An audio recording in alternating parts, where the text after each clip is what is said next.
Alright, so today we're going to be diagnosing a 2006 Chevy Silverado 4.3. Now this will kind of be similar to the previous models and a little bit of the after models of this type of style. Now I'm going to kind of give you a breakdown of what needs to be done on type of the subjects. Like, let's say if you had a no spark, what route to go to. If you had no fuel, where to go to on top of that. And again, if you have like timing and or spark and fuel coming through, then obviously we got to check timing, see if there's any codes. But if anything, first thing what you're gonna go ahead and do, if you can, hit the subscribe button, hit the thumbs up, and then comment below to let me know if you have any questions in regards to your no star and see if I can help you out further.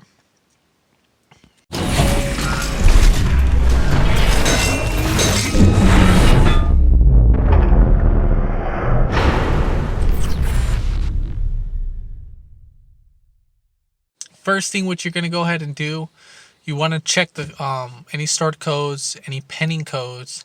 Now for the very basic scan tools, basically they're not going to tell you if there's any pending codes.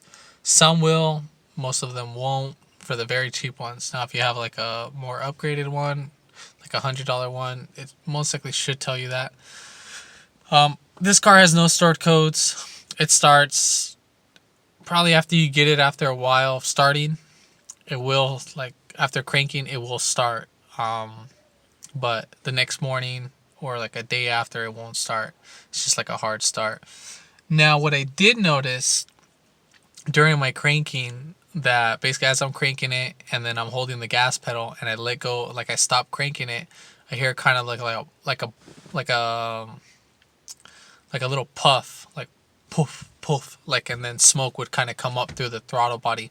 Now I have the intake boot off that, so I can see, well, I have the intake assembly off from the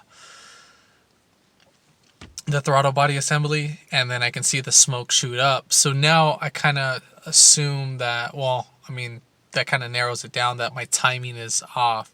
For either my timing for the chain might be off mechanical wise, or it could be the distributor. Maybe the distributor, there's kind of like a little reluctor in there, and that'll kind of send a signal of where the rotor cap is at exactly. If it's on a cylinder number 1, cylinder number 2 or 3, where it's going to be firing at.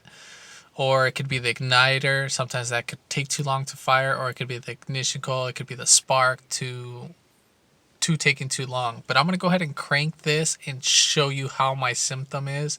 Hopefully that you have a similar symptom and that this video would help you out. Alright, so we're going to go ahead and crank it. I have the intake boot off already. Basically the way how you would take this off, there would be like a plastic screw right here that you can do by hand, but this one was missing. So we'll go ahead and put this guy back on. You know what, I'll actually leave it off. So we'll kind of hang it to the side, see if I can get it to smoke up so that you can see.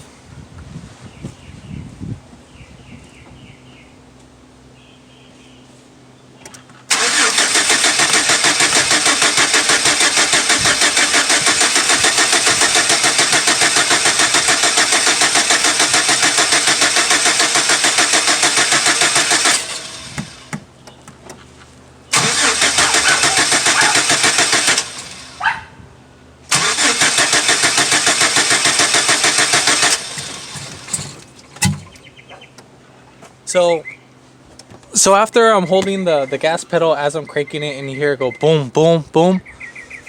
Obviously we know something is, we're getting fuel and spark. Now we don't know if we're getting enough pressure on the fuel. So first thing what we're going to go ahead and do is check out the fuel pressure. So since we have this guy off, there is this cap right here. We'll basically go ahead and just spin this guy loose.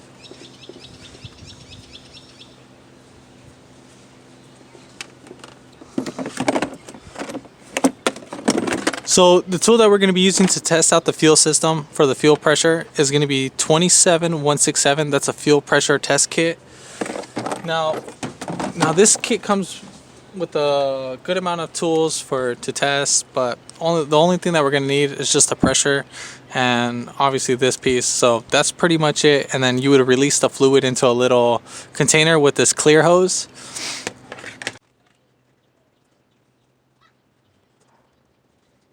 All right, so now as cranking it, it should pressurize between 55 to 60 or 50 to 60. As long as it's within that pressure, it's fine. Now as you're cranking it, it should stay within the 50 to 60 range as the same. So we'll go ahead and crank that and make sure that we're getting that.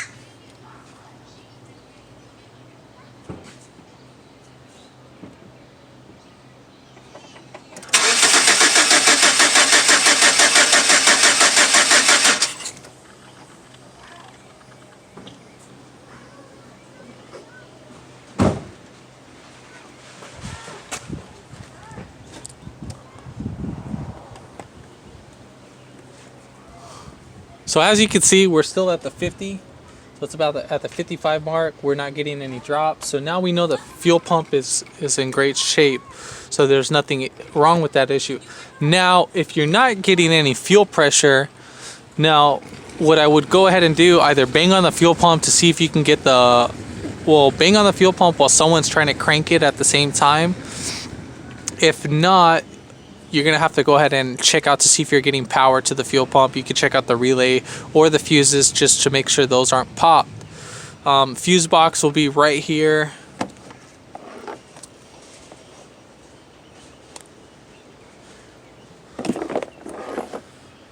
So the fuse box would be right here in this compartment. You just pop open this, and then there's a pretty well detailed diagram on this. So you would go ahead and follow those instructions.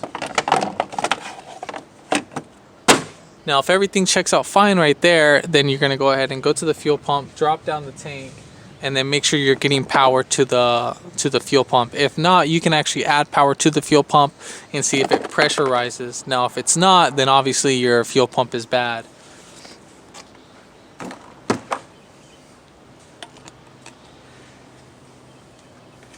So now we're gonna go ahead and release the pressure. I'm just gonna put it back in the throttle body because no, it's not gonna start or leak that much. So now we're gonna go ahead and check for spark. So what we're gonna go ahead and do, this is the most easiest spot to take off the spark plug. So we'll go ahead and just wiggle this right out.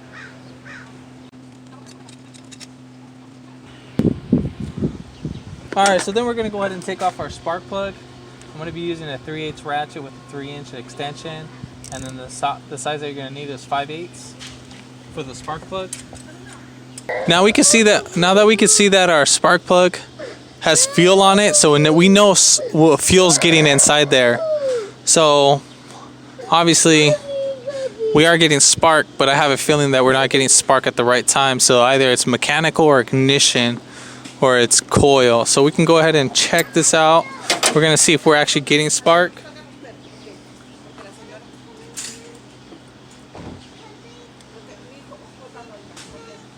You're going to put back the spark plug on the cable, and then you're going to go ahead and start it.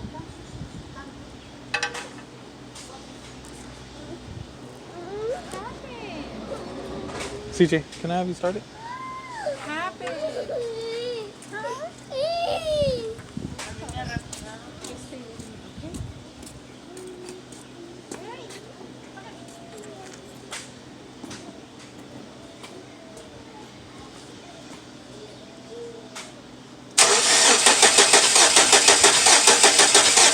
Okay. So we're getting blue spark. So blue spark is a great spark. And then I don't know if you heard that little, like it's like run.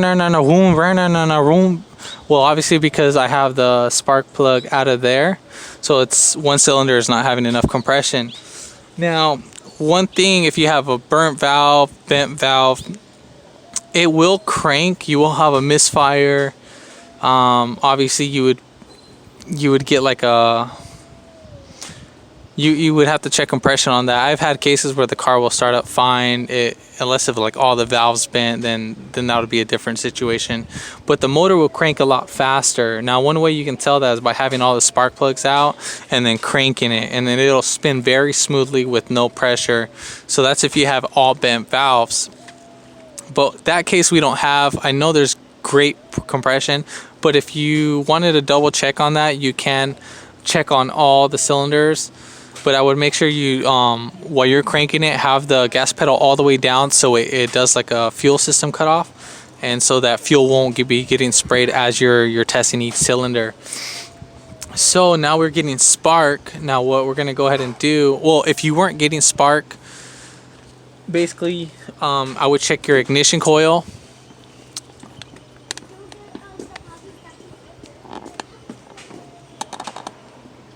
So if you're not getting spark, what's a very common thing for these guys is the igniter to go bad or the ignition coil to go bad. This one's kind of loose, so this one's is very, it works still, but it's loose.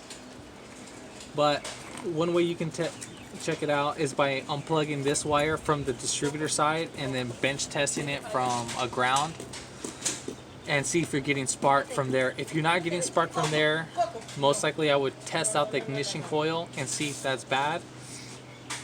You'd basically pop this guy right off, and then obviously there's only going to be two wires. It's going to be the outer and the right, and so you're going to have outside ohms and an inner ohms. I forgot what the ohms were, but there might be a video on that. One day I might make a video on that. If you guys want me to make the video, I can make the video on that to show you if you want to see how to test the ignition coil on that, but I'm not going to in this video. I might make a separate one on that. So if that testing goes bad, then obviously the ignition coil is at fault.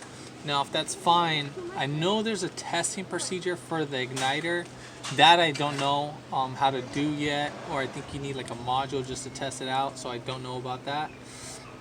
But let's say if you're getting spark from here and you're not getting spark at the cable, then I would check the distributor. So right now I'm gonna check the distributor and see if I'm getting spark from there. But again, if you weren't having compression too as well, I would check in the compression, the mechanical, and see if anything bent on that department. So we're gonna go ahead and do the distributor cap. So now we're going to go ahead and take off the distributor cap. Before we go ahead and do that, you don't have to take off the wires, but I want to inspect under the cap. So we can go ahead and mark 1, 2, put 2 marks on each one. You don't have to mark the cap. You can just mark the wires itself, put 3 dots so that you know when you put everything back together that everything is good.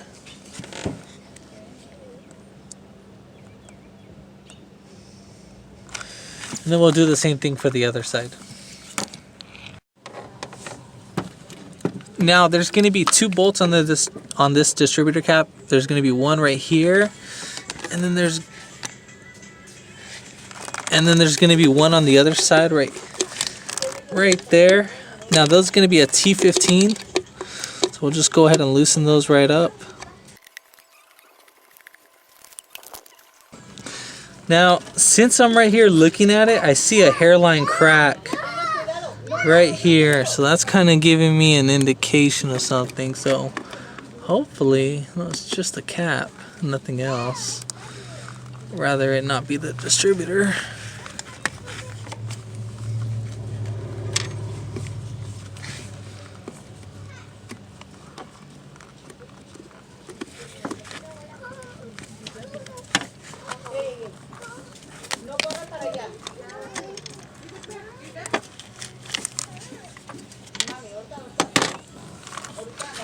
Then we'll just lift it right up and pull it right out.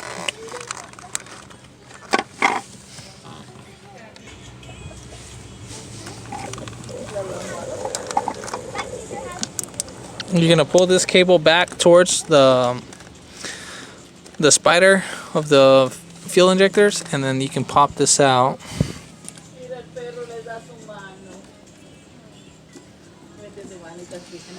So you can see right here, we got some problems going on. You got some burn marks. So I'm trying to see where the cracks are coming from. But usually when you see this, that means the sparks are going somewhere else than what they are. See how they can be arcing all over the place? So we're gonna go ahead and check out. One thing what you want to do, you want to go ahead and move the distributor ignition rotor back and forth and see if that's moving back and forth. If it's moving back and forth, obviously the bushing is bad on the ignition or the distributor, so you'd have to replace that, because sooner or later that distributor cap is going to end up hitting the rotor and you're just going to be in that same problem. Now I'm looking at it more closely. As you can see right here, we got the burn marks going on. It shouldn't be this dark. Usually it shouldn't be arcing anywhere. And then same thing right here. Obviously we're having it shorting out. So somewhere in the distributor cap is cracking and it's arcing all over the place. So now we're going to go ahead and fix that up. So this would be our issue.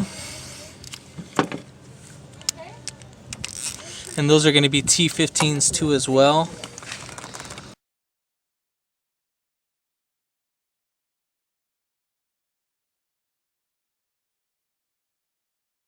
Now when you're taking this off, now you want to make sure where either the arrow's pointing this way or the other way. Obviously there's going to be two screws, so it's going to go in one direction.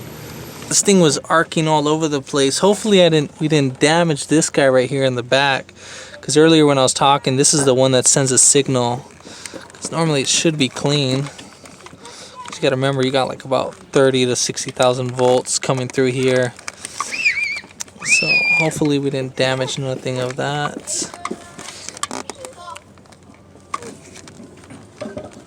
So just wipe whatever dust. You can use electrical cleaner just to clean up this area. So here's our new distributor cap, an ignition rotor. You can see the difference. There's no burn marks in or out, which how it should be. You should always inspect these prior to installation, just in case if you see a little scratch or crack. So now we're going to go ahead and do the install. Hopefully it starts. But let's say if your distributor was broken, what you can do is, if you have the ignition rotor, so if you have the ignition rotor, I would try to set it to one of these marks right here and then mark it. So when you install the distributor cap and take it off, you're going to need a 10mm bolt right there. That little 10mm bolt is what you're going to be taking off.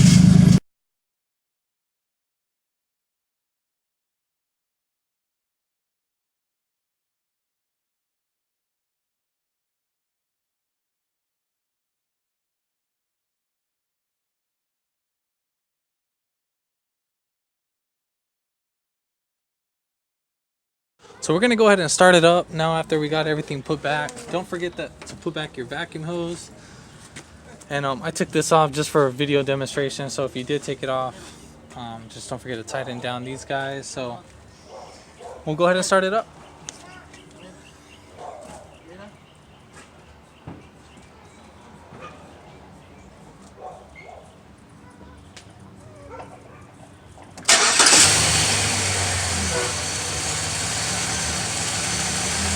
Alright, so I hope this video helped you out for the diagnostic. If you have any more further questions, just like I said, go ahead and comment below. And if you already have it, go ahead and hit that subscribe button down below.